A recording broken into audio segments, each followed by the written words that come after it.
Imagine taking a modern Goth woman and dropping her into an ancient city. Black clothes, heavy eyeliner, dark lipstick, silver jewelry, platform boots, maybe a cross, an ankh, a moon pendant, or some strange occult-looking symbol around her neck. To us, she looks goth. To an ancient person, that category does not exist. So they would have to figure her out using categories they do understand. And that is where things get interesting. Because depending on where you dropped her, ancient people might think she was wealthy, a mourner, a priestess, a foreigner, a witch, or just an extremely dramatic woman with suspiciously good clothes. The first thing they would notice is the color black. Today, black clothing is easy. Ancient textiles were different.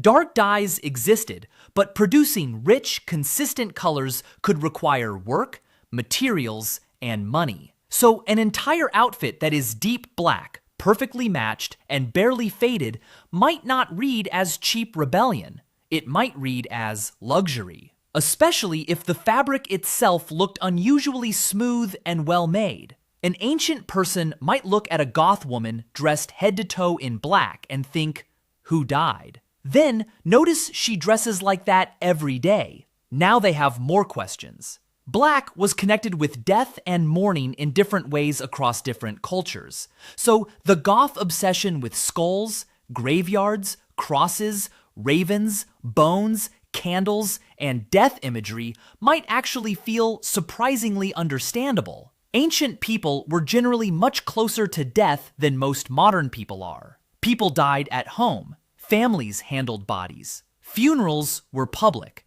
Graves mattered.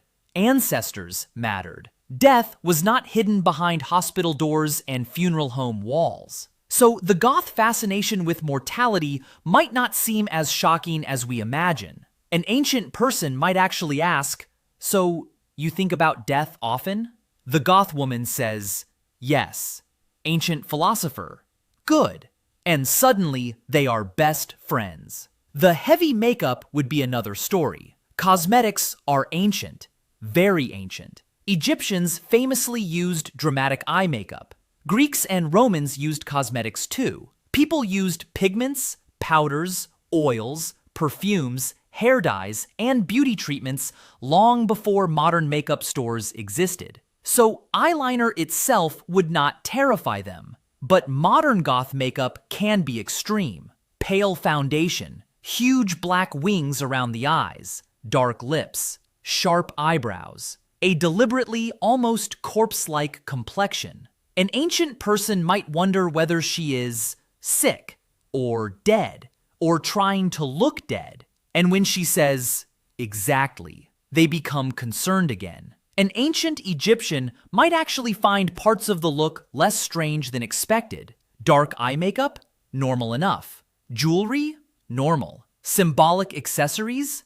Definitely normal. Concern with death? Extremely familiar. Elaborate personal presentation? Also familiar. The weird part would be the combination, because this woman looks like she belongs to some religious order, except apparently the religion is listening to Bauhaus. Try explaining that. Then there is the jewelry. Modern goth fashion borrows symbols from all over history. Crosses, ankhs, pentagrams, moons, snakes, eyes, skulls, chains, religious medals, Victorian imagery, ancient imagery, sometimes all at once. To us, these can just be aesthetic choices. Ancient people might take them much more literally. Imagine wearing an ankh around an ancient Egyptian. They might ask, why? You say, it looks cool. That answer may not satisfy them. Same problem with crosses. Drop a modern goth woman wearing multiple crosses into the Roman Empire before Christianity became dominant. Those symbols carry a very different meaning. A cross is not primarily jewelry. It is associated with execution. Imagine someone walking around today wearing tiny electric chairs around their neck. That gets you closer to how strange the symbol might appear in certain ancient contexts. The goth woman says, it represents my aesthetic. Roman, Your aesthetic is execution? Goth woman, you would not understand. Roman, I really do not. Then there are platform boots. This might secretly be one of the most impressive parts. A woman walks into ancient Rome wearing giant black boots that make her several inches taller. They have metal buckles, rubber soles, perfect stitching, maybe a zipper. Everyone is staring at the boots. Not because they are goth, because those things are technologically ridiculous. Modern shoes are easy to ignore because everyone has them. An ancient shoemaker might spend 20 minutes examining the sole alone, then ask who made them. She says, a factory. And now we have to explain factories. Her hair might be even stranger. Jet black, bleached white, bright red, purple, split dyed, perfectly straightened, perfect curls. Modern hair dye and styling would allow colors and consistency that could be difficult to reproduce historically. So an ancient person might think she had access to some incredibly strange cosmetic chemistry. Which she does. We just buy it at a store. Then comes tattoos. If our goth woman has tattoos, reactions would vary enormously depending on where she is. Tattooing has existed in many cultures for thousands of years, so the basic idea would not necessarily be alien. But the imagery might be. Imagine an ancient person looking at a tattoo of a bat, then a spiderweb, then a skeleton, then a crying angel, then some obscure band logo.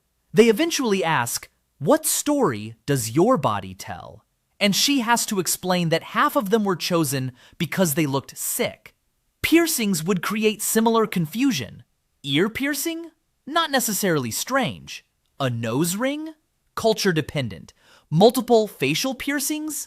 Now people might become curious, especially when they realize the jewelry is not displaying marriage, rank, religion, or family identity.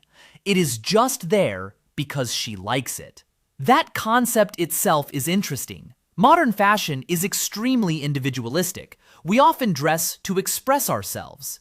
Ancient clothing could communicate identity too, but identity was often more tightly connected to social role. Status, gender, occupation, community, religion, region, class. A goth woman is basically saying, I have intentionally designed myself around a personal aesthetic. That is a very modern sentence. Ancient people might constantly ask, what group do you belong to? She says, Goths. They ask, where is Goth? Wrong Goths.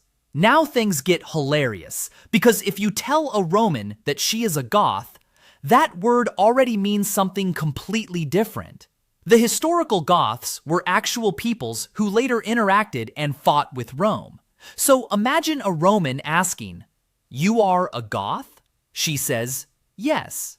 Roman looks at tiny pale woman wearing fishnets. Your people have changed. Then she has to explain, no, not those Goths. Modern Goth culture came much, much later. Music, post-punk, dark fashion, nightclubs, art, subculture. Now explain a nightclub to an ancient person. You go into a dark building at night.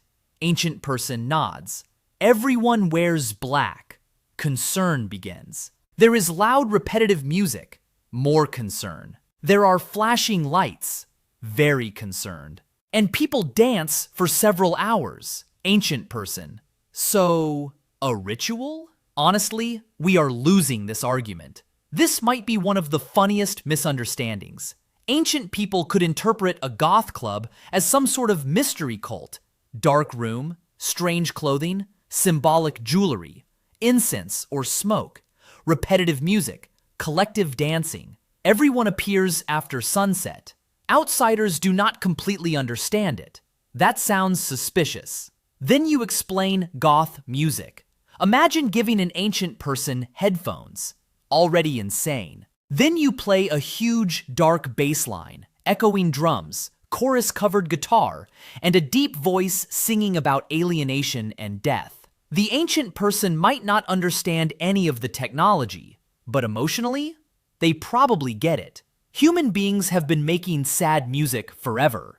Funeral songs, laments, songs about lost love, songs about war, songs about death, songs about exile, songs about gods abandoning humanity.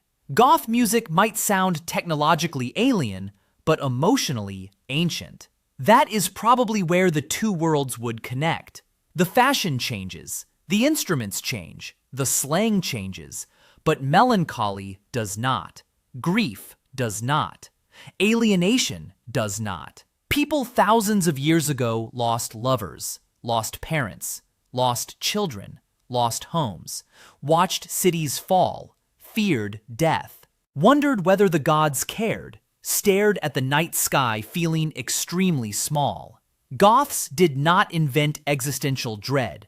They just gave it really good eyeliner. Ancient philosophers might actually love Goths.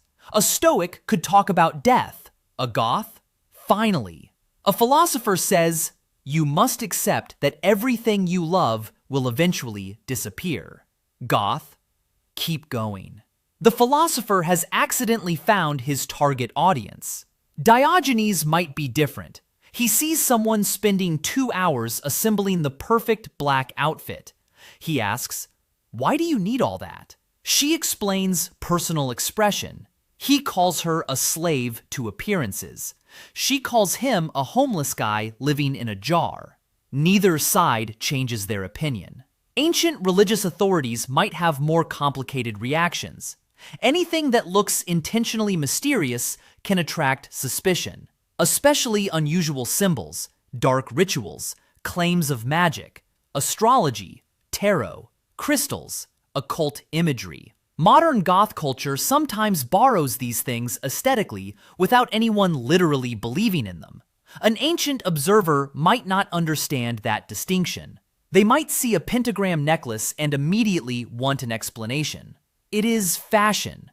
What god does it represent? None. What ritual do you perform? None. Then why are you wearing it? It matches the boots. AncientPriest.exe has stopped responding. And then there is the pale skin. Depending on the culture and period, pale skin could already be associated with beauty, wealth, indoor life, femininity, or social status. So the goth woman deliberately making herself paler might not always seem bizarre. But combining it with black lips, black eyes, skull jewelry, and funeral clothing creates an entirely different message. She does not look like someone avoiding the sun because she is wealthy. She looks like someone who has declared war on the sun. This is where ancient people might actually admire the commitment. Whatever they think she is doing, she is clearly doing it on purpose. The outfit matches, the makeup matches, the jewelry matches, the room probably matches, her phone case matches, even the cat somehow matches. Ancient people understood aesthetic symbolism. Temples were designed to communicate something. Priests dressed differently. Soldiers dressed differently. Kings surrounded themselves with symbols. Clothing creates an identity before a person speaks. The goth woman has built an extremely coherent identity. Ancient people might not understand it, but they would definitely notice it. And then they meet a goth woman who is actually extremely cheerful. This ruins everything. Ancient person. You dress like death. Yes. You decorate your home with skulls. Yes. You listen to songs about despair. Yes. You are happy? Yes. Ancient person completely loses the plot, because aesthetic darkness does not automatically mean someone is miserable. That distinction might be difficult if the visual language itself communicates mourning. The goth woman might just enjoy dark beauty, old architecture, nighttime, horror, romanticism, music, fashion, mystery. Ancient cultures understood all of those things separately. The strange part is combining them into a lifestyle. Then comes the biggest surprise. She probably has more personal freedom than almost any ordinary ancient woman could imagine. She chose the clothes. She chose the hair. She chose the piercings. She chose the tattoos. She chose the music. She may choose her job. She may live alone. She may travel alone. She can publicly disagree with men. She can choose not to marry. She can choose who she dates. She can reinvent her appearance whenever she wants. That might be far more shocking than the makeup. The clothes would get their attention. The independence might completely change the conversation. Because now, the ancient observer realizes this strange black-clothed woman is not necessarily a priestess, not a queen, not the daughter of an emperor. She might be completely ordinary. And ordinary women in her society can sometimes live like this. That tells them something enormous about the modern world. And honestly, ancient men might have predictable reactions too. Some would be terrified. Some would think she was cursed. Some would call her inappropriate. Some would immediately fall in love. Humanity has also not changed that much. But after the initial confusion, ancient people might discover that Goth culture is less alien than it appears. Ancient humanity already had mourning clothes, death symbolism, body modification, cosmetics, religious jewelry, dark poetry, laments, night festivals, mystery cults, philosophers obsessed with mortality, people fascinated by ghosts, people who thought society was fake, people who dressed strangely to separate themselves from everyone else. Humanity already had all the ingredients. We just eventually added electric guitars. So what would ancient people think of Goth women? They might assume they are mourners, priestesses, wealthy foreigners, members of a strange mystery cult, followers of some unknown death god, or actual Germanic Goths who have taken an extremely unexpected direction. They would probably be fascinated by the boots, confused by the symbols, impressed by modern cosmetics, terrified by headphones, and completely unable to understand why someone would spend this much effort looking like they just attended a funeral, then go get an iced coffee. But they might understand the deeper appeal. Darkness can be beautiful. Sadness can become art. Thinking about death can make life feel more intense. Clothing can turn identity into something visible. And sometimes dressing like the world is ending is just fun. Ancient people might not know what a Goth woman is, but give them enough time, and they would probably realize humanity has always had Goths. We just finally invented the wardrobe.